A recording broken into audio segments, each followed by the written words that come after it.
All right, I'm going to show an exercise for getting into the shoulders to be able to perform deeper back bends, more structurally sound inversions and this kind of thing. And you see variations of this sort of thing in yoga with people doing dancer pose, which is balancing on one foot. This is a little bit easier because you do it from kneeling. And I'm going to take this from a camel pose here to start. So I've folded my inner tube, the elastic band, in half. I'm going to hook my right foot. And then to start, just from kneeling, I'm going to go ahead, this is flipping the grip right here, bringing the elbow up high. I'm going to bring my second hand to meet the first and just keep my knees at about hips width distance apart. Most of my weight's over my right leg and my left foot's lifted. Now, go ahead, pick up as much of the slack as you like from the beginning. And this sets the initial stretch. Try to keep your elbows pulled in and in line as much as you can. You don't really want to spread out wide too much. And then from here, go ahead, pull on the band and start to kick your foot down to the floor, hips forward. Let your chest open up and pull the shoulder blades toward the mid-back. Now, maybe you take it to the point where the foot comes to the floor, maybe not, and you're just holding for time.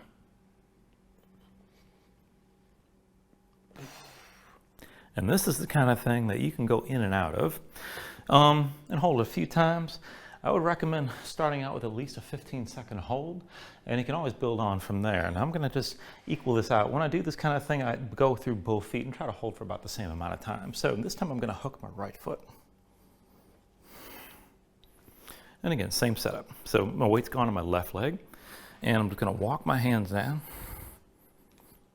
and take this to the point that feels like enough effort. Now, glutes engaged, hips forward.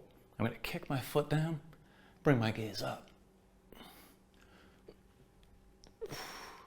Remember, elbows pulled in, shoulder blades pressed toward each other.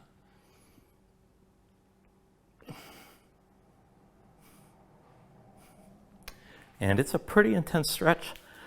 There's a lot of tension to hold on to. Now, the nice thing about using an elastic band is basically, you can add all kinds of extra tension on here as long as the band is strong enough that it's not going to snap. A cloth strap is certainly effective. It's going to be more rigid, of course, but it's a good position to play around with because you don't have to balance on one foot.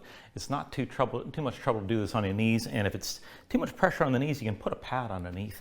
But it makes this sort of stretch much more accessible to people who have trouble with this sort of thing. So, hope this helps.